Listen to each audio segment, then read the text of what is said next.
Yes, so hello aspirants, welcome to Creative Perseverance. So நான் தான் உங்கள் விமல். இன்னைக்கு என்ன செஷன் பார்க்க போகிறோம் அப்படின்னா, ஸோ நம்ம எல்லாருமே கண்டிப்பாக தம்ப்நெயில் பார்த்துருப்பீங்க. ஸோ எஸ்எஸ்சி தான். ஸோ எஸ்எஸ்சியோடைய கேலண்டர் ரிலீஸ் ஆகிடுச்சு.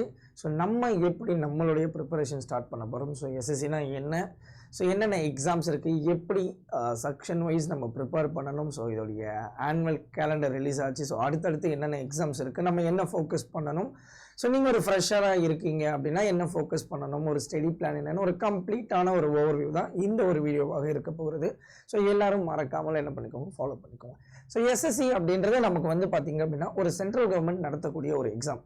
அதாவது நீங்கள் சினிமாவில் பார்க்கக்கூடிய எல்லா போஸ்டிங்கும், அதாவது சென்ட்ரல் ரிலேட்டடாக இருக்கக்கூடிய எல்லா போஸ்டிங்கும் இந்த ஒரு எக்ஸாம் கீழே வரும். இன்னும் எளிமையாக உங்களுக்கு சொல்லணும்னா டிஎன்பிசியில் வந்து பார்த்திங்க அப்படின்னா நமக்கு தமிழ்நாட்டில் இருக்கக்கூடிய டிபார்ட்மெண்ட்டை ஃபில் பண்ணுறாங்க. அந்த மாதிரி சென்ட்ரல் கவர்மெண்ட்டில் இருக்கக்கூடிய narcotics, customs, auditing department, income tax, yes, so இந்த மாதிரி நம்ம போஸ்டல் டிபார்ட்மெண்ட், இந்த மாதிரி நம்ம நிறைய சொல்லிட்டு போகலாம். ஈவன் ரயில்வேவுமே இதில் இருக்குது, சரிங்களா? ஸோ இதில் இருக்கக்கூடிய டிபார்ட்மெண்ட்டை என்ன பண்ணுறாங்கன்னா இந்த ஒரு எஸ்எஸ்சி எவ்ரி இயர் ரெக்ரூட் பண்ணுறாங்க.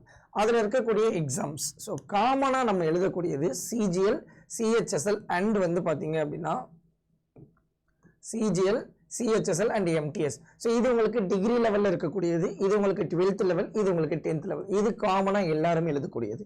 இது செனோகிராஃபர் பண்ணுறவங்க மட்டும் எழுதலாம். அண்ட் இது ரெண்டும் பார்த்தீங்க அப்படின்னா எஸ்எஸ்சியோடைய போலீஸ், டெல்லி போலீஸ்னு வச்சுப்போம், சரிங்களா? ஸோ அதோடைய எஸ்ஐ அண்ட் இது வந்து கான்ஸ்டபிள் அண்ட் இது வந்து பார்த்தீங்க அப்படின்னா டெக்னிக்கல் போஸ்ட், அதாவது ஜூனியர் இன்ஜினியர். நீங்கள் டிப்ளமோ இல்லை, ஸோ இன்ஜினியரிங் முடிச்சிருக்கீங்க, நீங்கள் இந்த ஒரு எக்ஸாமுக்கு எலிஜிபிளாக இருப்பீங்க, சரிங்களா? ஸோ இன்னும் சிம்பிளாக நம்ம பார்க்கணும் அப்படின்னா எஸ்எஸ்சி அப்படின்னா ஸ்டாஃப் செலெக்ஷன் கமிஷன். ஸோ இதில் நமக்கு குரூப் பி அண்ட் சி, அதாவது நான் கெசட்டட் போஸ்ட் வந்து என்ன பண்ணுவாங்க அப்படின்னா ஃபில் பண்ணுவாங்க. ஸோ பே லெவல் உங்களுக்கு வந்து பார்த்தீங்க அப்படின்னா 4ல் இருந்து 7 வரைக்கும் இதில் என்ன பண்ணுவாங்க அப்படின்னா ஃபில் பண்ணுவாங்க. அதாவது assistant section officer, assistant audit officer, so அதுக்கப்புறம் ஆடிட்டர், அசிஸ்டண்ட்டு, எஸ், ஸோ அதுக்கப்புறம் executive, tax assistant, preventive officer, income tax officer, customs officer, examiner, GST ஆஃபீஸர்னு சொல்லிட்டு நம்ம நிறைய போஸ்ட், எக்கச்சக்க போஸ்ட் சொல்லலாம். கிட்டத்தட்ட 40க்கும் மேற்பட்ட பதவிகள் அப்படின்றது இதில் இருக்குது. ஸோ எல்லாமே வேற லெவலில் இருக்கும், சரியா? ஸோ அப்புறம் நம்ம காமனாக நான் சொல்லக்கூடிய எக்ஸாம் சொல்லிட்டேன். ஸோ நீங்கள் அதே மாதிரி மினிமமாக என்ன, ஸோ கிராஜுவேட் அப்படின்றது 12th அப்படின்றது இருக்குது, சரிங்களாப்பா? உங்களோட ஏஜ் லிமிட் நீங்கள் 18 இயர்ஸ், நீங்கள் ஒரு காலேஜ் ஸ்டூடெண்ட்டாக இருக்கீங்கன்னா 18ல இருந்து நீங்கள் என்ன பண்ணலாம் அப்படின்னா இந்த ஒரு எக்ஸாமுக்கு ப்ரிப்பேர் பண்ணலாம், சரிங்களா? மோஸ்ட் இம்பார்ட்டன்ட் திங், நீங்கள் ஒரு ஃபைனல் இயர் ஸ்டூடெண்ட்டாக இருக்கீங்கனாலும் இந்த எக்ஸாம் எழுதலாம். ஸோ உங்களுக்கு எவ்ரி இயர் இந்த எக்ஸாம் நடக்கும். கிட்டத்தட்ட 1,00,000க்கும் மேற்பட்ட வேக்கண்ட் ஒரு வருஷம் இவங்க என்ன பண்ணுவாங்கன்னா ஃபில் பண்ணுவாங்க, சரிங்களா? ஸோ கம்ப்ளீட்லி உங்களுக்கு ஆன்லைன் பேஸ்டு டெஸ்ட் தான் இருக்க போகிறது. அண்ட்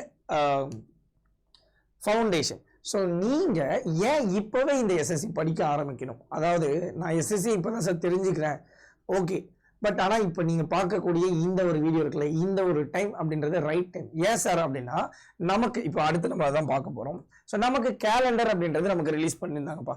இந்த ஒரு கேலண்டரில் நமக்கு என்னென்ன எக்ஸாம் எப்போ இருக்கும் அப்படின்ற ஒரு ஓவர்வியூ இருக்குது. அப்படி பார்க்கும்போது உங்களுக்கு எஸ்எஸ்சி நீங்கள் ப்ரிப்பேர் பண்ண ஆரம்பிச்சிட்டிங்கன்னா இப்போதுலேருந்து உங்களுக்கு கிட்டத்தட்ட ஸோ 4 மாதம் மினிமமும், அதுக்கப்புறம் உங்களுக்கு எக்ஸாமை பொறுத்து இந்த மந்த் அப்படின்றது இன்க்ரீஸ் ஆகும். அப்போ நீங்கள் உங்களுடைய ஃபவுண்டேஷனை ஸ்டார்ட் பண்ணுறதுக்கான ஒரு கரெக்டான டைம் அப்படின்றது தான் இந்த ஒரு டைமாக இருக்கும், சரிங்களா? ஸோ அதுதான் இங்கே கொடுத்துருக்கேன். நீங்கள் கரெக்டாக உங்களுடைய ப்ரிப்பரேஷனை ஸ்மார்ட்டாக பண்ணியிருந்தீங்க அப்படின்னா ஸோ ஆல்ரெடி படிச்சுட்டு இருக்கிறவங்களும் கிளியர் பண்ணிடலாம். எஸ், ஸோ நீங்கள் ஃப்ரெஷராக இருக்கீங்க அப்படின்னாலும் கிளியர் பண்ணலாம். ஒரே ஃபவுண்டேஷன் தான், அதாவது ஒரே சிலபஸ் தான்ப்பா. எஸ்எஸ்சியில் இருக்கக்கூடிய எல்லா எக்ஸாம்ஸுக்குமே ஒரே ஒரு சிலபஸ் தான். நீங்கள் முன்னாடியே ஸ்டார்ட் பண்ணிட்டீங்க அப்படின்னா ஸோ ஈஸியாக இந்த ஒரு எக்ஸாமை கிராக் பண்ணலாம். இதில் இருக்கக்கூடிய எக்ஸாம்ஸ் அப்படின்றத கொடுத்துருக்கேன். அண்ட் நான் சொன்னதா சிலபஸ் அப்படின்றது ஸோ எல்லாமே வந்து நமக்கு சேம் தான், சரிங்களா? ஓகே, ஸோ இது நமக்கு போன இயர் ரிலீஸ் ஆகியிருந்த 2025 கேலண்டர். இதில் சொன்ன மாதிரி எல்லா எக்ஸாம்ஸும் நடந்தது. நடுவில் வெண்டர் சேஞ்ச் ஆனதுனால சில டிலேஸ் ஆச்சு, ஓகேங்களா? ஸோ இந்த வருஷத்துடைய கேலண்டர் அப்படின்றது இதுதான். இதில் நம்ம காமனாக பார்க்கக்கூடியது அப்படின்னா so CGL, so degree level post. So இந்த ஒரு எக்ஸாம் நமக்கு வந்து பார்த்தீங்கன்னா மார்ச்ல நோட்டிஃபிகேஷன் அப்படின்றது வந்து ஸோ மே ஜூன்ல உங்களுக்கு எக்ஸாம் இருக்கும். அப்போ மேன் கணக்கு பண்ணீங்க அப்படின்னா பிப்ரவரி, மார்ச், ஏப்ரல், மே, ஸோ 4 மாதம் அப்படின்றது இருக்கு. இல்லை சார் அதுக்கப்புறம் நான் சிஹெச்எஸ்எல் நான் 12th தான் முடிச்சிருக்கேன் அப்படின்னா நீங்கள் இந்த எக்ஸாம்ஸ் உங்களுக்கு ஜூலையில் நடக்க போகுது. அண்ட் தென் எம்டிஎஸ், ஸோ இது காமனாக எழுதக்கூடியது உங்களுக்கு வந்து செப்டம்பர் அண்ட் நவம்பர்ல இந்த ஒரு எக்ஸாம் அப்படின்றது நடக்க போகுது. சரிங்களாப்பா? Yes, okay. அப்போ இதற்கு உங்ககிட்ட டைம் பார்த்தீங்கன்னா 4ல இருந்து 8 மாதம் இருக்கு. ஸோ அழகாக ப்ரிப்பேர் பண்ண ஆரம்பிச்சிட்டீங்க இப்போதுல தானே ஈஸியாக இந்த ஒரு எக்ஸாமை நீங்கள் கிராக் பண்ணிடலாம். சரிங்களா? Yes, okay. இந்த எக்ஸாம்ல நீங்க என்ன சார் படிக்கணும் அப்படின்னா டியர் 1னாலும் சரி, அதாவது ப்ரிலிம்ஸ் மெயின்ஸ்ல இவங்க டியர் 1 டியர் 2ன்னு சொல்லுவாங்க. 4 செக்ஷன் இருக்குப்பா. சரிங்களா? உங்களுக்கு ஈச் செக்ஷன்ல இருக்கக்கூடிய ஒரு கொஸ்டினுக்கும் பாத்தீங்க அப்படின்னா ஸோ 2 மார்க்கு அண்ட் உங்களுக்கு தப்பு பண்றீங்கன்னா நெகட்டிவ் மார்க் அப்படின்றது 0.5 இருக்கும். சரிங்களா? ஸோ இந்த 4 செக்ஷன் தான். இதுல நம்மளுடைய செக்ஷன் ஆப்டிடியூட். இதை பத்தி நம்ம தனியாவே என்ன பண்ணுவோம், ஸோ பிரீஃபா பார்ப்போம். அப்ப எனக்கு ஆப்டிடியூட் அப்படின்றதுல ஒரு 25 கொஸ்டின் இருக்கும். அடுத்து உங்களுக்கு ரீசனிங்ல ஒரு 25 கொஸ்டின் இருக்கும்.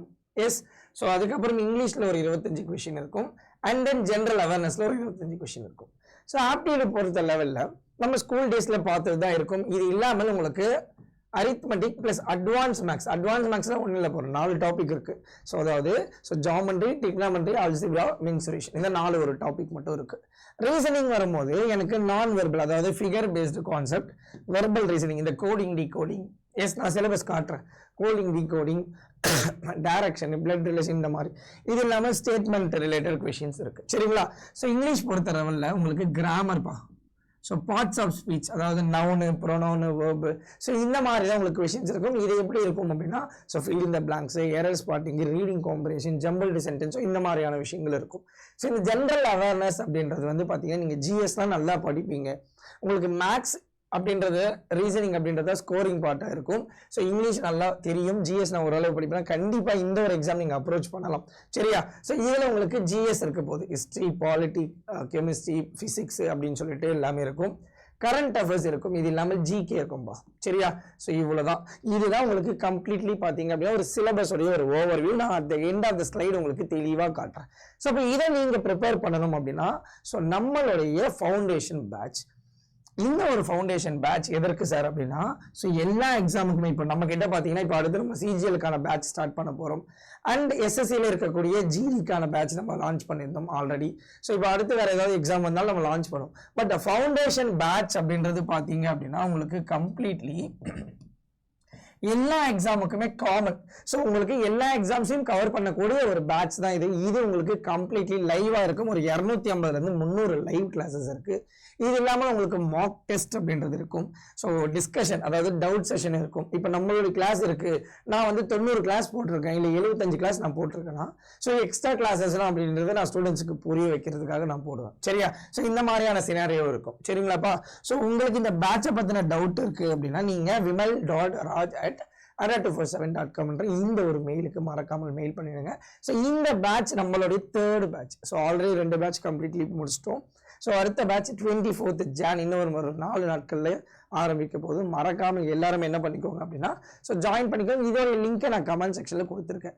அண்ட் நம்ம கிட்ட எஸ்எஸ்சிக்கான புக் அப்படின்றது இருக்குது. ஸோ இது வந்து பார்த்தீங்க அப்படின்னா ஒரு 6 புக் இருக்கும்பா. அதாவது ஆப்டியில் 2 புக் இருக்குது, reasoning, so general awareness, computer awareness, அதுக்கப்புறம் இங்கிலீஷ் சொல்லிட்டு. சரிங்களா? ஸோ உங்களுக்கு டியர் 1 இருக்கட்டும், டியர் 2 இருக்கட்டும், நீங்கள் இதை ஆர்டர் பண்ணிங்கன்னா உங்களுடைய வீட்டுக்கே வந்து கம்ப்ளீட்லி இது ஒரு English medium book. Yes, okay done. இந்த ஒரு தமிழ்நாடு மெகா பேக் பற்றி கண்டிப்பாக எல்லாருமே தெரிஞ்சுக்கணும். ஸோ பொங்கல் போயிட்டு வந்தால அதான் தொண்டை கட்டிச்சு, வேற ஒன்றும் இல்லை. ஸோ இந்த மெகா பேக் எதுக்கு சார்னா இப்போ நான் சொல்லியிருந்தேன் எஸ்எஸ்சி அந்த ஒரு பேட்ச் ஒரு 2500 இருக்குன்னு வச்சுப்போம். ஸோ இந்த மெகா பேக் ஒரு 5000 6000 தான் இருக்கும் சார். அப்போ இது என்ன சார் அப்படின்னா நீங்கள் எஸ்எஸ்சி மட்டும் இல்லாமல் ஸோ பேங்கிங், ரயில்வே, டிஎன்பிஎஸ்சின்னு சொல்லிட்டு இந்த ஒரே ஒரு மெகா பேக்கில் ஸோ அடால இருக்கக்கூடிய எல்லா பேட்சஸையும் அக்சஸ் பண்ணலாம். அப்போ நீ பார்த்தீங்க ஒரு டபுள் த பேமெண்ட்டில் ஒரே ஒரு பேக்ல எல்லா பேக், அதாவது ஒரு பேக் உடைய ஆல் பெனிஃபிட் அப்படின்றது இந்த ஒரே பேக்ல எல்லா பேக்கையும் நீங்க என்ன பண்ணிக்கலாம் அப்படின்னா அக்சஸ் பண்ணிக்கலாம். இதுல ஸ்பெஷாலிட்டி என்னன்னா 2 years ஆஃப் வேலிடிட்டி அப்படின்றது இருக்கும். சரியா? ஸோ இந்த 2 வருஷம் வேலிடிட்டி அப்படின்றதுல நீங்க இப்போ கரண்டா இருக்கக்கூடிய பேட்ச் மட்டும் இல்லாமல் இந்த 2 வருஷம் நம்ம புது பேட்ச் இப்போ நீங்க ஒரு ஃபவுண்டேஷன் பேட்ச்ல இருக்கீங்க அப்படின்னா அதோட டேட் முடிஞ்சுன்னா அதுக்கப்புறம் உங்களுக்கு அது ரெக்கார்டா இருக்கும். பட் இதே நீங்க இந்த மெகா பேக்ல இருக்கீங்கன்னா அந்த ஃபவுண்டேஷன் பேட்ச் முடிஞ்சு அடுத்து நாங்க 4.0 போறோம்னா அதோட லைவுமே நீங்க இதில் அட்டென்ட் பண்ணிக்கலாம் அப்படின்னு சொல்ல வரேன். சரியா? ஸோ இதோடைய கூப்பன் கோடு Y1029 இதை யூஸ் பண்ணி நீங்கள் என்ன பண்ணிக்கலாம்னா இந்த ஒரு பேக்கில் ஜாயின் பண்ணிக்கலாம். உங்களோட டவுட்ஸை மெயில் பண்ணிடுங்க. ஸோ நான் கமெண்ட் செக்ஷனில் இந்த லிங்க் கொடுத்துருக்கேன். சரியா? எஸ். ஸோ அப்போ இங்கே நமக்கு இருக்கக்கூடிய 4 செக்ஷன் அப்படின்றது இதுதான். கரெக்டாக apti, reasoning, English and general awareness. So எல்லாமே நீங்கள் ஈக்குவல் இம்பார்ட்டன்ட் கொடுக்கணும். ஸோ சென்ட்ரல் கவர்மெண்ட்டில் நீங்கள் வந்துட்டீங்க அப்படின்னா இல்லை உனக்கு அந்த ஸ்ட்ராட்டஜி தெரிஞ்சிச்சு அப்படின்னா ஸோ போதுமானது. ஸோ கவனி, நீங்க இனிஷியலி என்ன சார் பண்ணணும் அப்படின்னா first understand the exam and syllabus பா. ஸோ என்ன இதோடைய சிலபஸ் அப்படின்றது கண்டிப்பா உனக்கு தெரிஞ்சிருக்கணும். சரியா? ஸோ சிலபஸ் அப்படின்றது ரொம்ப ரொம்ப ரொம்ப முக்கியம். ஏன்னா என்ன இருக்கு அப்படின்னு தெரியணும். அப்ப இதை நீ எங்க சார் ஃபாலோ பண்ணியிருப்ப அப்படின்னா ஒரு PYQ பேப்பர். ஸோ ப்ரீவியஸ் இயர்ல இருக்கக்கூடிய பேப்பர் அனலைஸ் பண்ணுங்க. ஸோ ஒரு 3 வருஷத்துடைய ப்ரீவியஸ் இயர் பேப்பர், அதுவும் இப்போ நடந்த CGL CHSL இப்போ அடுத்து நமக்கு MTS நடக்க போகுது. இந்த எக்ஸாம்ஸ் எல்லாமே ஸோ மறக்காமல் ஃபாலோ பண்ணீங்க. அந்த பேப்பர்ஸ் எல்லாமே ஒரு எக்ஸாம்லேயும் 40 பேப்பர் இருக்கும். இதை நீ சால்வ் பண்ணிட்டேன்னா அடுத்து வரக்கூடிய CGL எக்ஸாம் இல்லை CHSL இல்லை SSC எல்லா எக்ஸாமும் நீங்கள் என்ன பண்ணலாம், அப்ரோச் பண்ணலாம். அதுக்கப்புறம் ஸோ கான்செப்டை பேசிக்லேருந்து லேர்ன் பண்ணுங்க. ஸோ லேர்ன் பண்ணதுக்கு அப்புறம் சரிங்களா, இதுவே கிட்டத்தட்ட உங்களுக்கு ஒரு 90 டேஸ் அப்படின்றது ஆகிடும், இல்லை ஒரு 60 டேஸ் ஆகிடும். அதுக்கப்புறம் நிறைய கொஷின்ஸ் ப்ராக்டிஸ் பண்ணுங்க ஆப்டி ரீசனிங் பொறுத்த லெவலில் அண்ட் PYQ பேப்பரை சால்வ் பண்ணுங்க. ஸோ செக்ஷனல் டெஸ்ட் எடுத்து அதோடைய ரிவ்யூ அண்ட் ரிவிஷன் பண்ணுங்க. ஸோ ரிவிஷன் அப்படின்றது ரொம்ப முக்கியம். 147 அப்படின்ற ரூல் நான் நிறைய இடத்துல யூஸ் பண்ணியிருக்கேன். ஸோ ஃபர்ஸ்ட் டே படிக்கிறது 4th டேவும் 4th டே படிக்கிறது 7th டேவும் நீங்கள் என்ன பண்ணணும், உங்கள் கண்ணாலேயோ இல்லை நீங்கள் எழுதியோ பார்த்துட்டீங்க அப்படின்னா ஸோ அது எப்பயுமே மறக்காது. இந்த ப்ராசஸை நீங்கள் கரெக்டாக ஃபாலோ பண்ணிட்டே வந்தீங்கன்னா at the end Mach test. So நீங்கள் ஒரு செக்ஷனும் படிச்சிட்டீங்க. சரியா? இப்போ நான் லேர்ன் த பேசிக்ஸ்னா இப்போ இந்த இடத்துல நான் ஆப்டி ப்ளஸ் ரீசனிங் நான் ஃபர்ஸ்ட் ப்ரிப்பேர் பண்ணணும். ஏன்னா இது வந்து கம்ப்ளீட்லி மேக்ஸ் மாதிரி. கரெக்டா? அப்போ நான் இதை நான் பண்ணிட்டேன்னா அதுக்கப்புறம் ப்ராக்டிஸ் பண்ணுற டைமில் நான் இங்கிலீஷும் GSும் படிச்சுப்பேன். கரெக்டா? இது ரெண்டும் நான் முடிச்சுட்டேன்னா செக்ஷனல் டெஸ்ட் டெய்லி பேசிஸில் ஒன்றும் ஆல்டர்னேட்ல ஃபுல் டெஸ்ட் எடுப்பேன். அதோடைய ரிவ்யூ அண்ட் அனாலிசிஸ்ல நான் என்ன பண்ணிப்பேன், என்னுடைய வீக் ஏரியாவை நான் இம்ப்ரூவ் பண்ணிப்பேன். சரிங்களாப்பா? ஸோ அதெல்லாம் இது ரொம்ப ரொம்ப ரொம்ப ரொம்ப முக்கியமான ஒன்று. சரி சார், இப்போ எனக்கு எவ்வளோ சார் கட் ஆஃப் இருக்கும் அப்படின்னா இது நம்மளுடைய கட் ஆஃப் இப்போ நடந்த CGL உடையது. இதில் நான் OBC கேட்டகரி எடுத்துக்கிறேன் சார் அப்படின்னா 130 இருக்குப்பா. அப்போ 65 கொஷின் அப்படின்றது நீங்க கரெக்டா தெளிவா அடிச்சிட்டீங்க அப்படின்னா ஸோ கண்டிப்பா இந்த ஒரு எக்ஸாமை நீங்க கிராக் பண்ணிடலாம். புரியுதா? So 65 question. அப்போ நான் இதை விட அதிகமாக சொல்றேன், 70லேருந்து 75 கொஷின் நீங்க கரெக்டாக அடிச்சிட்டீங்க டியர் 1ல அப்படின்னா கண்டிப்பா உங்களுக்கான வேலை அப்படின்றது இருக்கும். அப்போ இதை தான் நீங்க என்ன பண்ணணும் அப்படின்னா ஓகே நீங்க எந்த செக்ஷன்ல ஸ்ட்ராங்கா இருக்கீங்களோ அதுல ஃபுல் மார்க் எடுக்கணும். இப்போ நான் மேத்ஸ் நல்லா வரும், ரீசனிங்ல ஈஸியா எடுத்துடலாம். அப்போ நான் இது ரெண்டுத்துலயும் எனக்கு 50 கொஷின் இருக்குன்னா நான் 40லேருந்து 45 கொஷின் கரெக்டா அக்யூரேஸ் வரையும் போடணும். அப்போ இது எல்லாமே உங்களுக்கு த்ரூ ப்ராக்டிஸ்ல தான் வரும். சரியா? எஸ்.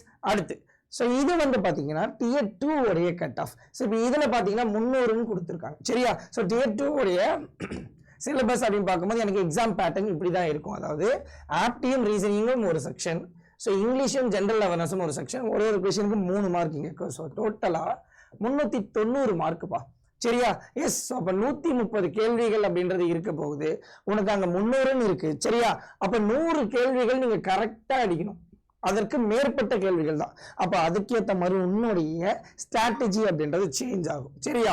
Okay ton. ஸோ இது போஸ்டிங் வைஸ். ஸோ நீங்க வந்து அட் த எண்ட் வந்து என்ன பண்ணுவீங்கன்னா போஸ்ட் ப்ரிஃபரன்ஸ் கொடுப்பீங்க. ஸோ உங்களுடைய கேட்டகரி அண்ட் கட் ஆஃபுக்கு ஏற்ற மாதிரி அதாவது போஸ்டிங்கோடைய கட் ஆஃபுக்கு ஏற்ற மாதிரி உங்களுக்கு போஸ்ட் கிடைக்கும். ஸோ இதுதான் ஒரு எக்ஸாமுக்கான போஸ்ட். சரிங்களா? Okay done. சரிப்பா, இப்போ நீங்க ஒரு ஆல்ரெடி படிச்சுட்டு இருக்கக்கூடிய மாணவர்களாக இருக்கீங்கன்னா ஸோ கண்டிப்பாக என்ன பண்ணுவீங்க அப்படின்னா எக்ஸாமுக்கு ப்ரிப்பேர் பண்ணுங்க. ஸோ டெய்லி என்ன பண்ணுங்க, செக்ஷனல் டெஸ்ட்டு ஆல்டர்னேட்டாக ஃபுல் டெஸ்ட் அப்படின்றத கண்டிப்பாக நீங்கள் எடுத்துருக்கணும்.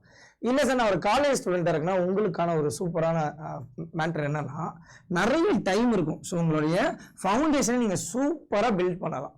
சரியா? ஸோ ஏன்னா ப்ரெஷரே இருக்காது. இப்போ எங்களுக்குலாம் நாங்கள் காலேஜ் முடிச்சுட்டு வெளியே வந்தால் வேலைக்கு போகணும், நாங்கள் படிக்கணும். ஸோ நிறைய பிரச்சனை இருக்குது. நீங்கள் காலேஜே படிக்கும் போதே நீங்கள் ப்ரிப்பேர் பண்ண ஆரம்பிச்சிட்டிங்க அப்படின்னா ஈஸியாக கிராக் பண்ணிடலாம். சரியா? ரொம்ப பொறுமையாக நிதானமாக ஒன்றா நீங்கள் படிக்கிறதுக்கான டைம் அப்படின்றது இந்த ஒரு கரெக்டான டைம். ஸோ காலேஜ் ஸ்டூடெண்ட்டாக இருக்கக்கூடிய மாணவர்கள் எல்லாருமே இதை ஃபாலோ பண்ணிக்கோ. ஸோ உங்களுக்கானது தான் அந்த மெகா பேக். ஏன் சார் அப்படின்னா, இப்போ எஸ்எஸ்சி நீ படிக்கிற, சப்போஸ் எனக்கு வந்து ஸ்விட்ச் பண்ணோம் அப்படின்னா நீ இன்னொரு கோர்ஸ் வாங்குறதுக்கு பதிலாக அந்த மெகா பேக்கில் நீங்கள் பேங்கிங் என்ன பண்ணலாம், ஸ்விட்ச் பண்ணிக்கலாம். ஸோ அந்த ஒரு பேக்லேயே நீங்கள் எல்லா பேட்சையும் அக்சஸ் பண்ணிக்கொள்ளலாம். ஓகேவா? ஸோ இந்த மாதிரியான விஷயங்களும் இருக்குது.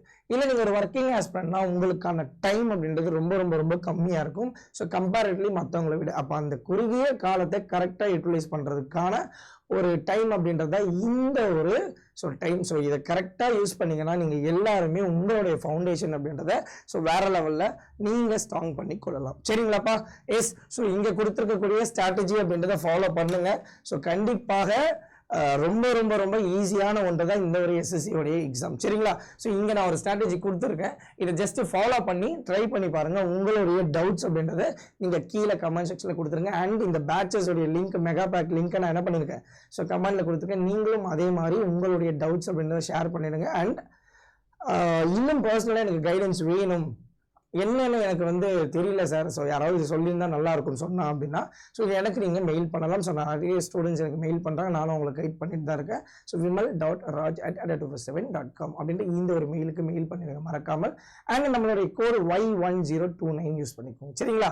S. So all the best. அடுத்த ஒரு நல்ல வீடியோவில் சந்திப்போம். தேங்க்யூ.